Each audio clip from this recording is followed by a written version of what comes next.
भाजपा के स्थापना दिवस पर पेहवा में आयोजित मुख्यमंत्री की रैली में घोषणाओं का अंबार लगा दिया। फिर 200 करोड़ रुपए की विकास योजनाओं का ऐलान मुख्यमंत्री ने मंच से किया।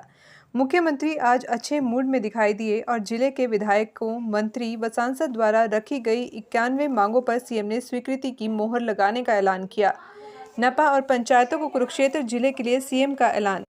पेहवा में नेताजी ईश्वर दयाल पार्क बनेगा। इतना ही नहीं, मुख्यमंत्री ने नपा और पंचायतों को 200 करोड़ रुपए के विकास कार्यों की स्वीकृति दी। इस मौके पर कुरुक्षेत्र सांसद नायब सिंह सैनी, थानेसर विधायक सुभाष सुधा सहित कई नेताओं ने मंच से संबोधित भी किया। बाद में मीडिया से बातचीत में क्या बोले मनोहर लाल खट्टर, आप भी सुनिए। भारतीय जनता पार्टी 6 जनवरी 1980 को स्थापना हुई थी। 6 अप्रैल 1980 में स्थापना हुई थी। बल्कि उससे पूर्व एक प्रकार से जनसंघ जो हमारा संगठन है, पॉलिटिकल पार्टी नाते से उससे काम करते थे। किन्हीं कारणों से जनसंघ को एक प्रकार से उसको समाप्त करना हुआ पड़ा। जनता पार्टी के समय जनता पार्टी बिखर गई और उन्हीं सब लोगों ने हमने मिल करके और भारतीय जनता पार्टी बनाई थी। 42 सालों में इतनी मेहनत की है हमारे कार्यकर्ताओं ने, नेताओं ने, कि आज देश में सबसे बड़ी लोकतांत्रिक पार्टी हमारी है। सबसे ज़्यादा हमारे विधायक हैं, सबसे ज़्यादा प्रदेशों में हमारा शासन है। केंद्र में नरेंद्र मोदी जी के नेतृत्व में एक बहुत ही सॉलिड मजबूत सरकार, पूर्ण बहुमत की, अच्छे बहुमत की सरकार हमारी चल रही है।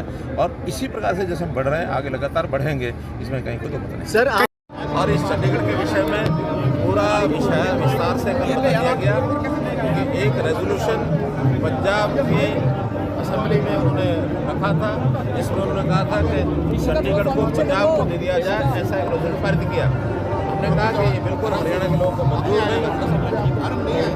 नहीं, बिल्कुल भी मंजूर नहीं है। चंडीगढ़ जो है वो हरियाणा की राजधानी थी, है और रहेगी, वो रहेगी।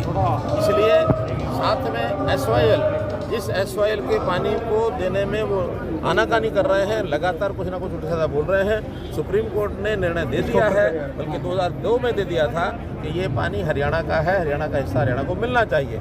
अब केवल SYL को बढ़ाने की जब बात थी, उन्होंने एक एक्ट पास किया, प्रेसिडेंट रेफरेंस के लिए दिया, प्रेसिडेंट साहब ने उसको सुप्रीम कोर्ट में भेज दिया, हमने उसमें सुप्रीम कोर्ट में सुनवाई कराई और अंततः सुप्रीम कोर्ट ने भी वो 2002 का निर्णय उसको अपहेल्ड किया। अब एक लास्ट एग्जीक्यूशन का एक निर्णय ये आना शेष है। सुप्रीम कोर्ट में हम लगे हुए हैं, लगातार सुनवाई चल रही है। जैसे ही सुनवाई होगी, SYL जो है वो बनकर रहेगी, कहीं वो जाती नहीं है। हाई कोर्ट अलग बनाने की बात, क्या कर रहे हो आप? हाई कोर्ट भी अलग बनाने की मांग करते हैं। अब विषय रह गया, आपने कहा महंगाई का। देखिए, महंगाई ये ठीक है कि पेट्रोलियम पदार्थों में कुछ महंगाई हुई है और अपेक्षा से अधिक हुई है, लेकिन पेट्रोलियम पदार्थों की महंगाई कोई हमारे अपने हाथ में नहीं है, ना स्टेट के हाथ में है, ना कंट्री के हाथ में है। हमारे हाथ में तो इतना ही होता है, जब पहले महंगाई ज़्यादा हुई थी, हमने अपनी वैट की दरें ये कम कर दी थी और वैट की दरें कम करने के बाद उसमें एक 10 रुपये 12 रुपये का लाभ मिला था। लेकिन फिर से क्रूड ऑयल इंटरनेशनल लेवल पर बढ़ रहा है, उसमें चीज़ें आगे बढ़ रही हैं। हम अल्टरनेटिव के तौर पर इथेनॉल की प्रोडक्शन बढ़ा रहे हैं। अभी हमारे नितिन गडकरी जी ने एक प्रयोग किया ग्रीन हाइड्रोजन का, उन्होंने अपनी गाड़ी चलाई है ग्रीन हाइड्रोजन। खुद गए थे उस गाड़ी? मैं भी खुद उसमें ट्रायल मैंने लिया है, तो उस ओर भी आगे बढ़ रहे हैं, यानी व्हीकल्स की ओर आगे बढ़ रहे हैं। इस ईंधन का, फ्यूल का अल्टरनेटिव क्या हो, कई प्रकार के इसमें विषय चले हैं, उस पर हम आगे आएंगे। और उसके कारण से रोड ट्रांसपोर्ट की बजाय मेट्रो का ट्रांसपोर्ट, रेलवे का ट्रांसपोर्ट ये कैसे बढ़े ताकि पब्लिक जो है उधर जाए। भ्रष्टाचारियों को पता लगते ही उसकी गर्दन काटेंगे। पता होना चाहिए और सबूत मिलना चाहिए।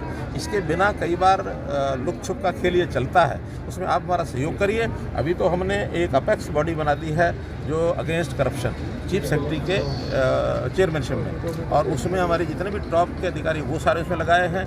हम स्वयं उसको हमेशा रिव्यू करते हैं और हमने जो विजिलेंस ब्यूरो है, स्टेट विजिलेंस ब्यूरो, उसको का भी एक्सपेंशन किया है कि आगे डिवीजन लेवल के ऊपर विजिलेंस ब्यूरो अब होंगे, 6 और बनेंगे। तो ऐसी मल्टीपल एक जब संख्या बढ़ेगी और जहाँ से हमको अभी भी जहाँ से पता लगता है, आपने देखा कि नकल के केस में 71 FIR हुई हैं और 615 लोग आज भी जेलों के अंदर पड़े हैं। 300 लोग भगौड़े हैं, उनको भी पकड़ेंगे। इसी प्रकार हमारे एक्सिस लेवल के लोग, उनको हमने पकड़ करके उनको नौकरी से बाहर किया।